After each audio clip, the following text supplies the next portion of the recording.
Bienvenida, Eliana. ¿Qué tal, Vale? ¿Cómo estás? Bien, bien. Bueno, el precio lingüístico de la IA, de la inteligencia artificial, eso es lo que nos propones para hoy.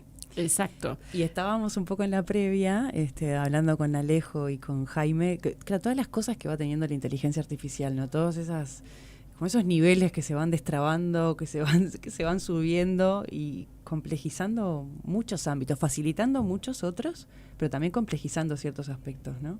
Sí, pero sin duda es una herramienta. Exacto. Es una herramienta que se usa cada vez más, pareciera ser el caso, por cada vez más comunidades, pensando en edades, ¿no? Tanto los chicos, los jóvenes, por supuesto, personas más añosas, todos de algún modo estamos usando la IA, a veces sin saberlo, quizás. Exacto, eso te iba a decir, a veces sin ser conscientes de que uno tiene que meterse en el chat GPT, como quieran decirle, o en Gemini para decir, bueno, me pongo a buscar un recurso con inteligencia artificial.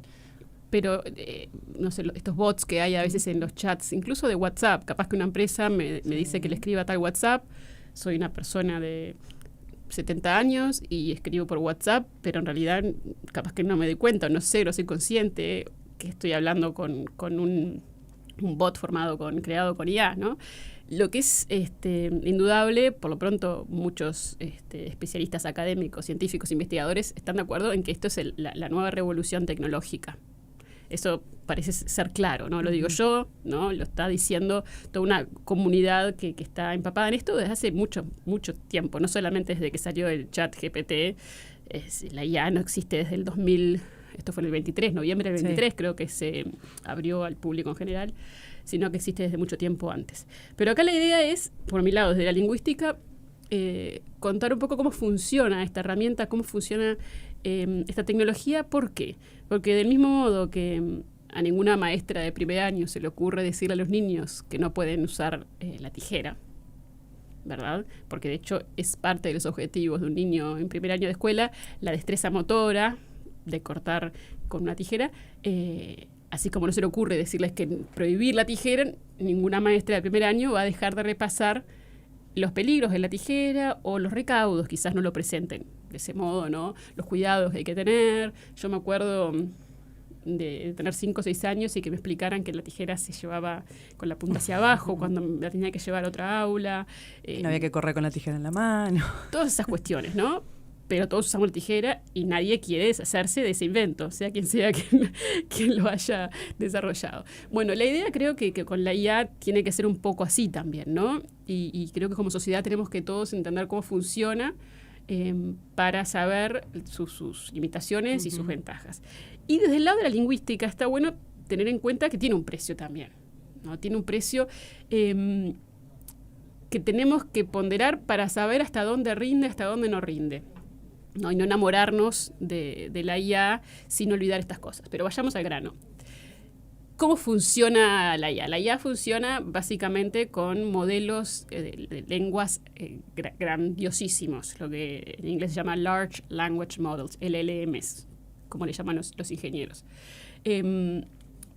Se crea la IA, que por cierto no sabemos realmente cómo funciona, se desarrolla tecnología, pero de un modo quizás un poco desordenado, de que se probaron varios algoritmos, y resulta que pasó esto y que aprende, que de alguna forma sabemos si aprende, no sabemos si en realidad reproduce, copia, pero el corpus, el conjunto de textos en términos del lenguaje, ¿no? No estoy hablando de lenguajes formales matemáticos, sino de esto de que hablamos con la IA, eso se hace con miles y miles de textos, millones y billones de palabras, que se le da a una máquina para que pueda empezar a producir lenguaje, intercambiar información con insumos que uno le da, ¿no? Exacto, el insumo, lo que le damos para que justamente funcione, como le ponemos la nafta al auto, bueno, ya no le ponemos, algunos no le ponen nafta, pero... O le enchufan. Le enchufan.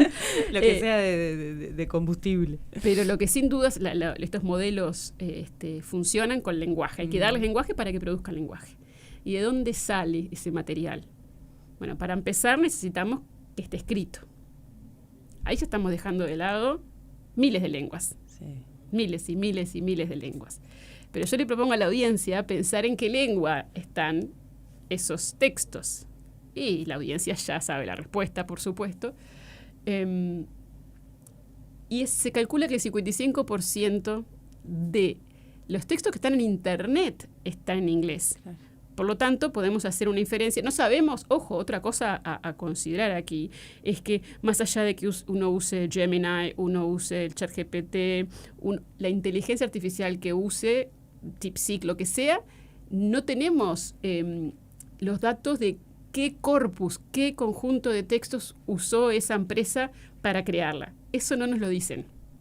Podemos inferir que usan datos que están en Internet. Pero no tenés la fuente exacta de dónde tomó los insumos para darte determinada información que vos le pidas. Yo hace poco estaba haciendo traducciones a diferentes lenguas, en investigación con la IA, hacíamos traducciones a francés, alemán, chino mandarín, árabe. Entonces me preguntaba, ¿cuál sería mejor? Entonces hipotetizaba, pero ninguno de mis colegas ingenieros me pudo contestar que aquellas IAs creadas en Asia iban a andar mejor para traducir al mandarín que, por ejemplo, ChatGPT, que pertenece a la empresa OpenAI, que está, bueno, de este otro lado del mundo. Pero no lo sabemos, no podemos saberlo porque las empresas no nos cuentan qué datos utilizaron. Pero podemos inferir que, dado que esto sí lo sabemos, el 55% aproximadamente de los datos que hay en Internet públicos están en inglés, seguramente se basen en inglés. Y acá hago otra pregunta. La lengua que le sigue al inglés, es lo que sí podemos saber que es en Internet, en presencia web, ¿cuál será? Y para suerte nuestra, de algún modo, es el español. Anda ahí el español, junto con el ruso, el francés, otras lenguas hegemónicas. El japonés no anda mal, pero lo interesante es que tanto segundo, tercer, cuarto, quinto puesto, y sigo sexto, séptimo, ninguno supera el 6%. O sea que tenemos al gigante del inglés y después otras lenguas hegemónicas, muy mínimas, pero que con una representación muy, muy inferior. Entonces, ¿qué pasa con esto? Porque esto es importante. Eso, ¿qué nos garantiza o por lo menos qué escenario nos da que el español esté ahí? Segundo. Que el español esté ahí seguro que nos sirve, porque si fuéramos hablantes de guaraní, por ejemplo, esa representación sería muchísimo, muchísimo menor, por muchos motivos, porque el guaraní es una lengua minorizada, no minoritaria, porque no es que haya pocos hablantes de guaraní en América, no hay poco, no es una lengua que está en peligro de extinción, ni mucho menos, pero hay pocos datos ya de por sí escritos, claro, porque es una lengua oral que se convirtió en escrita hace, en términos históricos, muy poquito, con la llegada de los europeos a América, una lengua que todavía no tiene una presencia online buena como para poder hacer mella. Entonces, si yo quiero hacer una traducción al guaraní o del guaraní, va a atravesar, por más que yo piense en un texto en español, el guaraní o viceversa, seguramente está atravesada por el inglés. Entonces, cuando queremos traducir textos, siempre está el inglés ahí oficiando de intermediador. Y eso tiene consecuencias, hace ruido. ¿Sí? Sí, son cosas que hay que saberlas para poder detectar en cierto sentido, se me ocurre el término de la pureza de lo que vos quieras obtener de eso, ¿no? De la traducción en este caso. Claro, pero a veces idealizamos a la IA y pensamos que la IA... me lo va a traducir todo perfecto, tal cual, con fidelidad absoluta, y no es tan así. También, seguramente muchos hayan notado que cuando traducimos al español, que andamos bien para eso, porque como decía, estamos en segundo lugar, la traducción del inglés al español funciona muy bien, pero va a elegir expresiones o estructuras sintácticas de vuelta, hegemónicas o que han sido privilegiadas por sobre otras. No va a haber voceo, no va a vocear la IA, a no ser que tengamos la versión paga y le hayamos dicho que somos voceantes o que preferimos el voceo al tuteo, algo por el estilo, pero si no, siempre va a ser muy normativa. Es decir, los dialectos, las variedades locales quedan, se desarman, ¿no? Y que es lógico, o sea, es entendible que la IA tiene que elegir una norma, tiene que elegir una variedad y va a elegir la más prestigiosa. Pero está bueno saberlo y tomarlo en cuenta para después sí hacerle los cambios al texto para localizarlo a mi realidad, para adaptarlo. Lo mismo nos pasa cuando le pedimos que escriba una carta. La hace con unas volteretas idiomáticas y sobre todo de cortesía que no son propias, en el caso de nosotros los uruguayos, de nosotros. Y ahí se ve clarísimo el calco del inglés. Utiliza expresiones. Que la escritura formal es muchísimo más formal que nuestra escritura formal, tal cual, para ese tipo de cosas, ¿no? O una formalidad que me hace ruido, porque yo puedo reconocer una formalidad, por ejemplo, colombiana, que es más protocolar que la nuestra. No, es algo que a uno le hace ruido cultural de otro tipo, que no pasa por lo lingüístico, pertenece a otro mundo, el mundo anglo, o de darse mucho autobombo, ¿no? Que nosotros los uruguayos somos perfil bajo, y al escribir una carta, por ejemplo, postulando a un trabajo, a una beca, no tendemos a autoelogiarnos. El mundo anglo tiene, en inglés suena acá menos está mal visto. O sea, claro, son esas cuestiones que un uruguayo nunca diría todo lo fantástico que uno es. En inglés, a mí no me hace tanto ruido en inglés, porque de vuelta, lengua, cultura, ¿no? Pero hay que tener cuidado porque uno quiere recurrir a la IA para estas cuestiones que tan específicas culturalmente, que termina haciendo algo ridículo, o a veces no queremos que se den cuenta que usamos la IA, otro tema, y queda evidente el uso de la IA porque uno ve que permea esa personalidad, esa forma de ver el mundo que tiene la IA hoy. Y es una pena porque es una forma de ver el mundo. Porque, como dije recién, lengua y cultura nos va a dar la visión en base a los datos, a los textos con que se la alimentó, ¿sí? Yo los invito, los que están cerca de una computadora, a preguntarle a la IA, siguiendo lo que estaban hoy charlando más temprano, cuál es una cena típica de Nochebuena y cuál es el almuerzo típico de Navidad. Sin decirle de dónde. Exactamente, sin decirle de dónde, simplemente o que les diseñe un recetario para Navidad y vamos a encontrar el pavo, seguramente.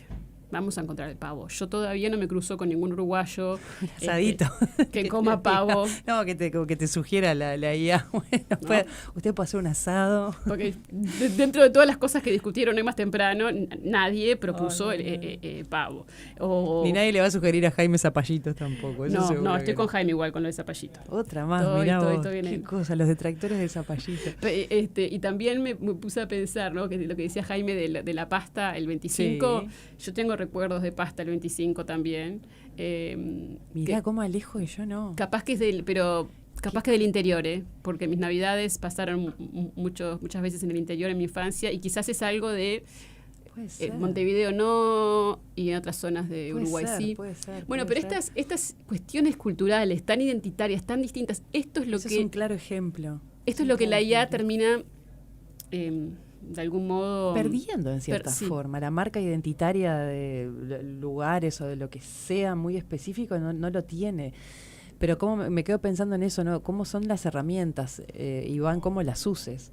Porque si vos a la IA le cargas los datos que querés cargarle y le das el contexto, el marco específico de, no sé, soy estudiante de tal carrera, estoy en tal año preparando tal cuestión y necesito saber específicamente algo muy puntual, ahí vos vas orientando la respuesta. Pero claro, cuando tirás al barrer una pregunta que puede ser muy abierta, claro, las generalidades que te puede responder van a perder. Porque además está programado valor para responder.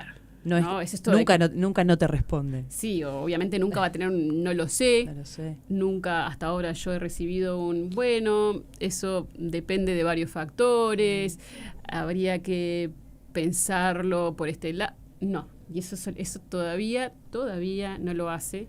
Y esa cuota de sentido común, esa cuota de cuidado, esa cuota de la subjetividad está ahí, aunque no nos guste, no está presente, ¿sí? Todavía no está.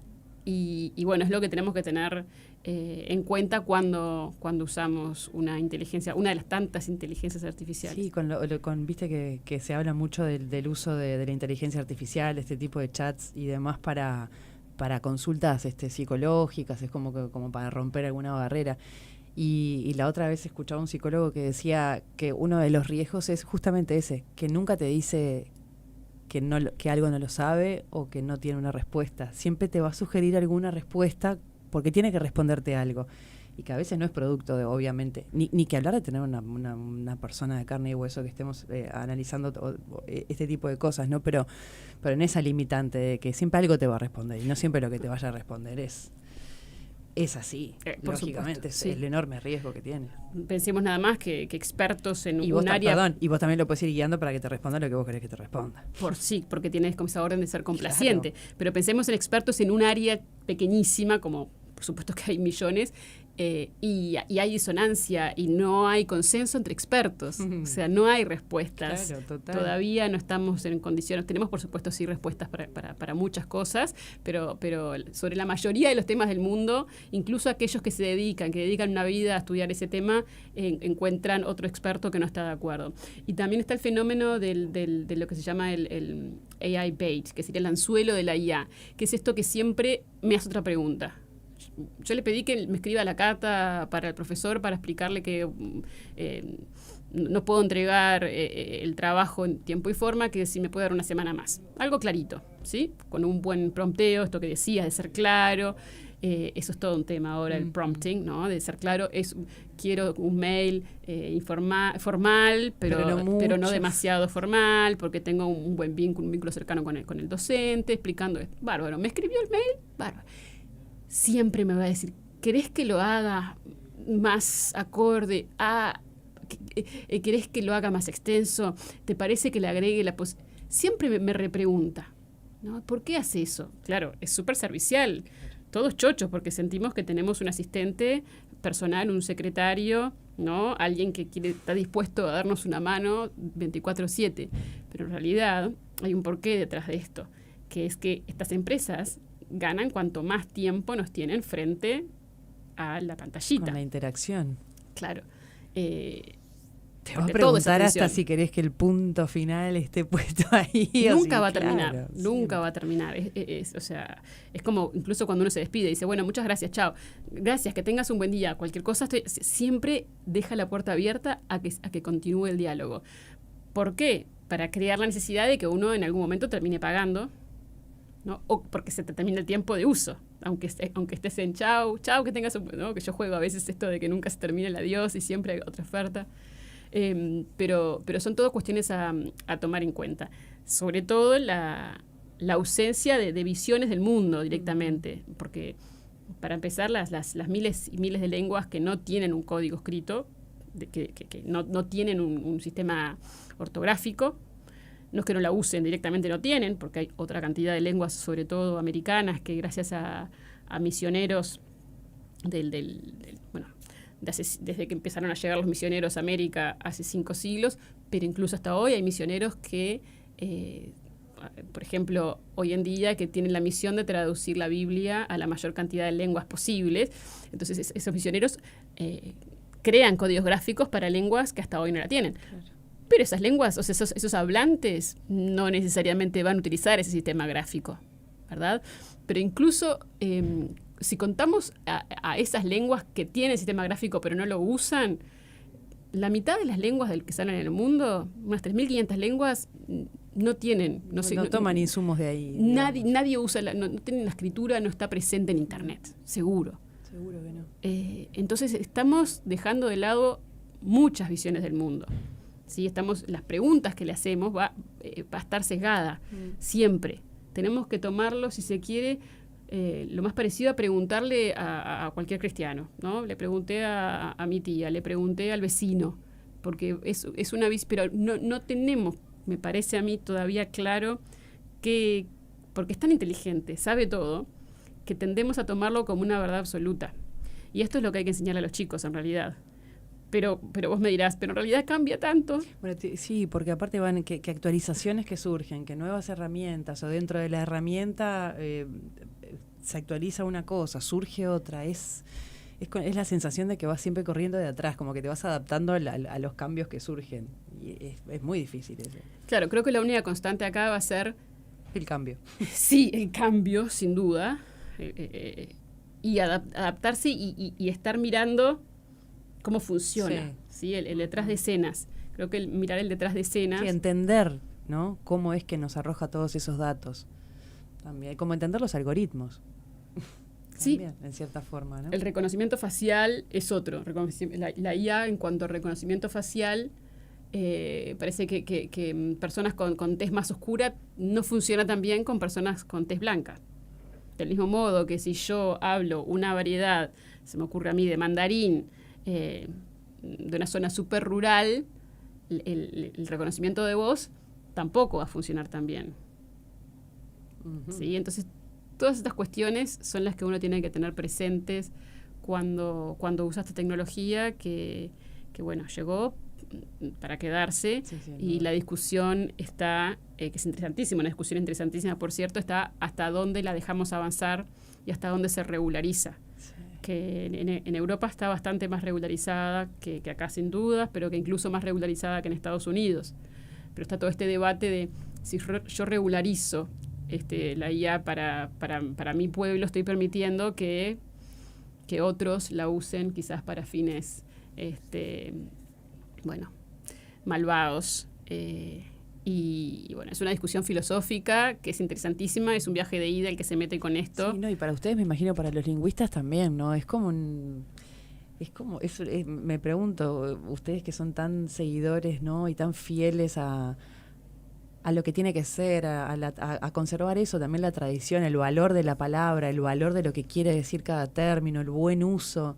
Este tipo de herramientas también son, no sé si una ruptura con eso, pero lo va desafiando todo el tiempo. Sí, por un lado yo lo veo como una oportunidad para abrir avenidas de comunicación, incorporar nuevas lenguas, la traducción económica que cualquiera puede hacer, que antes, si no le pagabas a alguien muchísimo dinero, no podías traducir un texto, y por lo tanto no podías acceder. Si bien tiene todo eso que es buenísimo, cuando uno se da cuenta de lo sobrerepresentado que está, en particular, una lengua y una parte del mundo, a mí me da un poco de franquismo en ese lado, ¿no? Me hace pensar también en cómo se impone una lengua, una cultura, una forma de ver el mundo, y cómo de algún modo eso empieza a colonizar al resto de las culturas y se puede, quizás, ojalá me equivoque, perder idiosincrasia local. Es como que el mundo, la globalización, esto le vino perfecto a la globalización, porque ¿no? Es como que nos conecta para bien y para mal. Claro, y aparte no es tan explícito todo eso previo que hay, eso que comentábamos, de dónde se toman los insumos del material, de dónde, por decirlo de alguna manera, los creadores, la empresa toma todo el backup que tiene, más allá de los prompts que uno le pueda poner.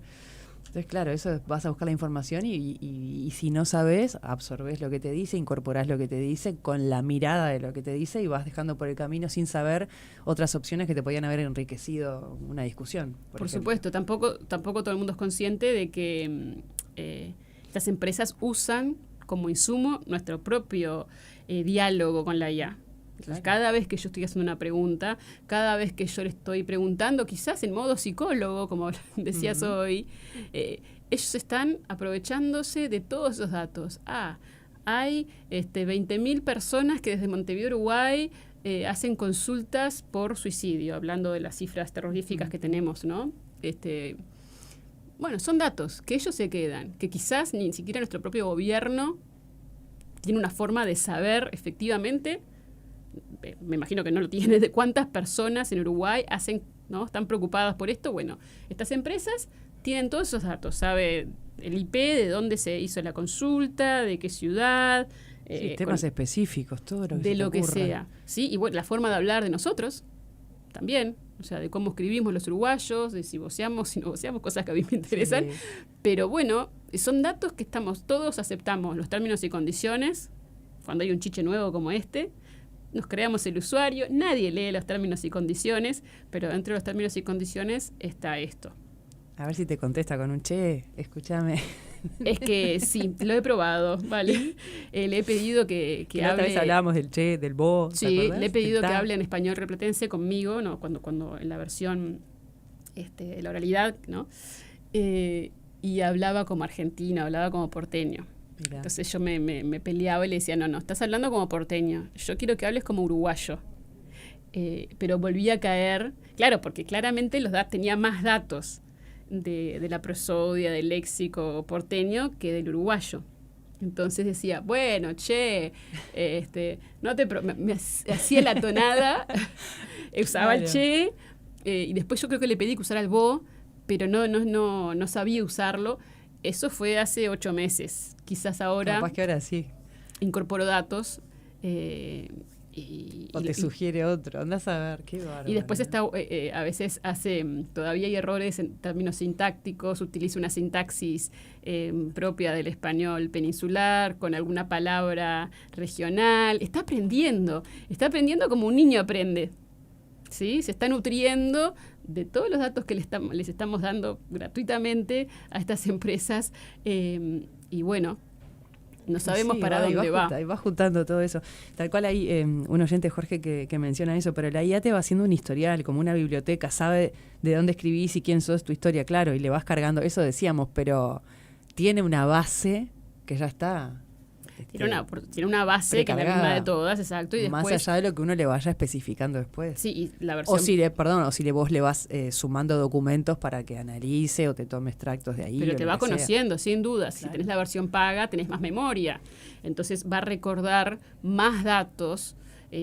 Uno le puede decir, cada vez que incluyas una referencia a la literatura académica, siempre quiero que la incluyas y que esté en tal o cual estilo. Sí, las normas APA. O MLA o lo que sea. Citámelo de tal manera. Se acuerda y te dice, sí, Iliana, me acuerdo que como a ti te gusta, y lo va a recordar, ¿no? Y uno como que se va creando ese asistente personal que uno queda encantado, ¿no? Porque realmente es un trabajo fabuloso que si uno fuera a pagarlo, bueno, directamente capaz que no lo puede pagar. El tiempo que te lleva a hacer eso, citar como hay que citar con las normas. Sí, y demás. aunque pudiera contratar a alguien para que lo hiciera, le llevaría muchísimo más tiempo.